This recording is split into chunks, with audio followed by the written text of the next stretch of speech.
On dit souvent que le bonheur laisse des traces visibles. Une belle maison, une vie stable, des habitudes bien installées.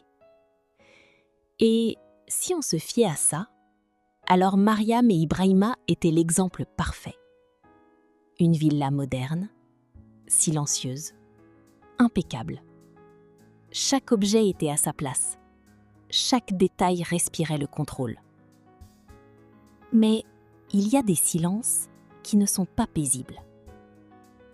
Ce matin-là, il est 6h45. Mariam ouvre les yeux. Pas brusquement, pas difficilement, mais lentement, comme quelqu'un qui ne se réveille pas vraiment. Elle fixe le plafond. Un plafond blanc, lisse, sans défaut, exactement comme leur vie, en apparence. Dans la salle de bain, l'eau coule déjà. Ibrahima est debout, toujours avant elle, toujours précis, toujours ailleurs. Mariam ne bouge pas, elle ne l'appelle pas, elle ne sourit pas. Elle prend son téléphone, des emails, des dossiers, des urgences professionnelles, des gens qui ont besoin d'elle.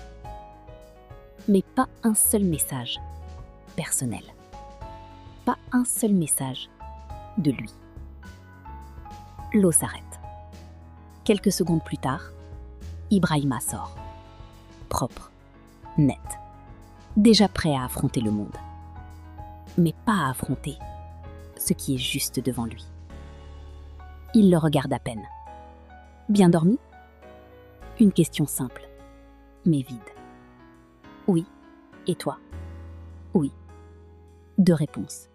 Aucune vérité, aucune curiosité, aucune intention. Juste un protocole. Un échange automatique entre 2 personnes qui ont oublié pourquoi elles se parlent. Et dans cette chambre parfaite, les fissures sont déjà là, invisibles, silencieuses, mais bien réelles. Le matin continue, sans éclat, sans tension, sans vie. Dans la cuisine, tout est prêt. Le café, le pain, les assiettes. Tout est organisé, comme toujours. Mais dehors, tout change. Mariam entre dans une salle de réunion et soudain, elle n'est plus la même. Son regard est assuré, sa voix est ferme, son esprit est vif. Elle parle, elle analyse, elle dirige. Les hommes en face d'elle l'écoutent. Ils la respectent. Ils la voient. Vraiment. Elle pose les bonnes questions. Elle donne les bonnes réponses. Elle existe pleinement. Comme si une partie d'elle n'était vivante que là-bas. Pendant ce temps, Ibrahima, dans un autre bureau, une autre salle, un autre monde. Mais la même énergie. Il décide, il tranche, il impose. On le regarde avec admiration. On suit ses directives. Il est puissant, présent, indispensable. Et pourtant, personne ne voit ce qui manque. Personne ne voit qu'en dehors de ces murs, ils deviennent invisibles l'un pour l'autre. Le soir arrive. Ils rentrent, presque à la même heure. Ils se croisent à la porte, comme 2 collègues. Salut, salut. Pas d'étreinte, pas de regard. Juste un passage. Il monte, elle reste. Et dans cet espace immense, quelque chose résonne. Ils ont tout réussi, sauf leur relation. Le soir tombe, doucement. La lumière change, la maison aussi. Ce lieu qui semblait parfait le matin devient presque vide, trop calme, trop silencieux. Mariam est assise dans le salon, seule. Le canapé est grand, trop grand pour une seule personne. Elle tient son téléphone, sans vraiment savoir pourquoi. Elle regarde l'écran, puis il éteint, puis il le rallume. Comme si elle cherchait quelque chose, sans savoir quoi. Puis, un nom apparaît. Fatou, sa meilleure amie. Une femme directe, une femme qui ne contourne pas les choses. Mariam hésite. Quelques secondes. Puis elle rappelle. Oui, ça va ? Une réponse automatique, presque programmée. Mais de l'autre côté, Fatou ne joue pas. À toi de me le dire. Un silence. Un vrai silence cette fois. Pas un silence vide. Un silence qui attend une vérité. Tu dis jamais rien. Mariam sourit légèrement. Un sourire de défense. Je vais bien. Une semaine passe. 7 jours. 7 jours de silence et de réflexion. Mais cette fois, Mariam décide de faire quelque chose. Elle ne veut plus subir. Elle ne veut plus attendre. Alors elle prépare un dîner.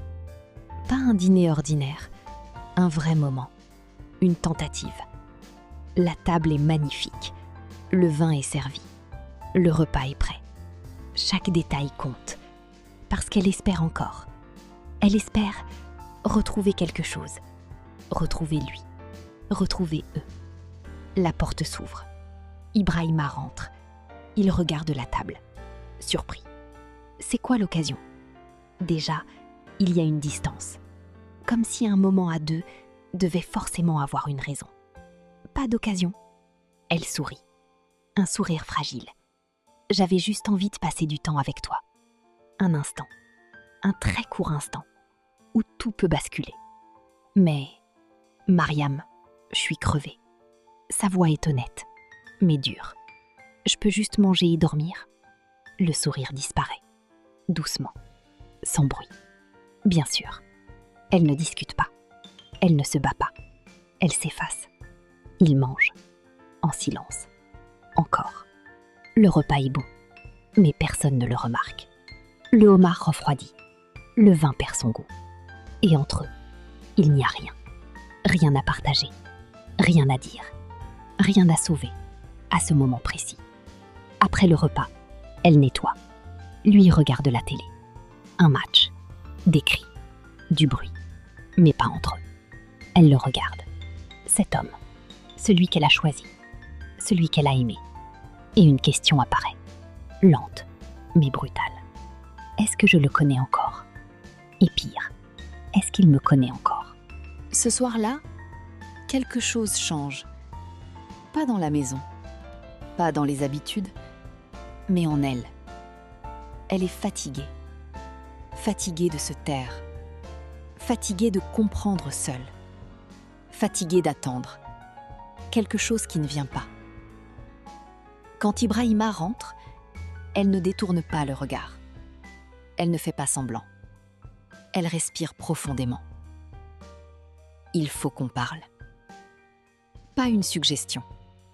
Pas une option. Une nécessité. À propos de quoi ? Sa réponse est automatique. Fatiguée. Mais elle ne recule pas. De nous. Un silence. Lourd. Inutile ce soir. Il essaye d'éviter. Comme toujours. Mais cette fois, elle ne le laisse pas partir. Je m'en fous. Sa voix est calme, mais ferme. On va parler. Maintenant. Il s'arrête. Il comprend. Cette fois, elle est sérieuse. Ils s'asseyent. Face à face. Pas comme d'habitude. Pas comme 2 colocataires. Mais comme 2 personnes qui risquent tout. Quand est-ce qu'on a arrêté d'exister ensemble ? La question est brutale, directe, sans protection. Ibrahima est surpris. De quoi tu parles ? Mais il sait. Au fond, il sait. Je parle de nous. Sa voix tremble légèrement, mais elle continue. On vit dans la même maison, mais on ne se connaît pas. Chaque mot est une vérité qu'elle a gardée trop longtemps. Tu sais ce que j'aime ? Tu sais ce que je ressens ? Tu sais ce qui me fait peur? Silence. Il essaye de répondre, mais il ne peut pas, parce qu'il ne sait pas. Tu sais rien. Et elle non plus. On a arrêté de demander. C'est ça, le vrai problème. Pas les disputes, pas les erreurs, mais l'absence de curiosité. Donc c'est ma faute? Il se défend, parce que c'est plus facile. Mais elle ne cherche pas un coupable. C'est notre faute. Calme, lucide, honnête. Je suis mal à côté de toi. Et cette phrase change tout. Parce qu'elle est vraie et qu'elle ne peut plus être ignorée. Le lendemain matin, rien n'est magique. La maison est la même, le silence est toujours là. Mais il y a une différence. Une petite, presque invisible. Ibrahima entre dans la cuisine. Il la regarde. Vraiment. Pas longtemps, mais assez pour être différent. Elle prépare le petit déjeuner, comme d'habitude. Puis il parle. « Tu me montres comment tu fais ?» Elle s'arrête. Surprise. « Comment je fais les œufs ?» Oui. C'est simple, presque banal. Mais c'est nouveau. Parce qu'il demande, parce qu'il s'intéresse, parce qu'il observe. Elle explique, lentement. Elle montre. Il écoute, vraiment. Et dans ce moment, quelque chose renaît. Pas l'amour, pas encore, mais l'attention. Et parfois, c'est le début de tout. Les jours passent, puis les semaines. Et pour la première fois, ils essaient. Vraiment. Pas parfaitement, mais sincèrement. Ils lisent ensemble, ils parlent, ils s'écoutent. Pas pour répondre, mais pour comprendre. Ils découvrent des choses sur l'amour, sur eux-mêmes, sur leur peur. Ibrahima réalise qu'il n'écoutait jamais. Mariam avoue qu'elle avait peur d'être connue, peur d'être rejetée. Ils tombent les masques, petit à petit. Ils marchent ensemble. Ils parlent. Ils hésitent. Ils doutent. Mais ils avancent. Et un jour, ils comprennent. L'amour, ce n'est pas ce qu'ils ont ressenti au début. Ce n'est pas une émotion. C'est une décision. Un choix. Un effort quotidien. Alors ils se regardent. Vraiment. Et ils disent « Je te choisis ». Pas une habitude, pas un réflexe, un choix conscient. Et cette fois, ce n'est pas parfait, mais c'est réel. Et c'est exactement ce qu'ils avaient perdu.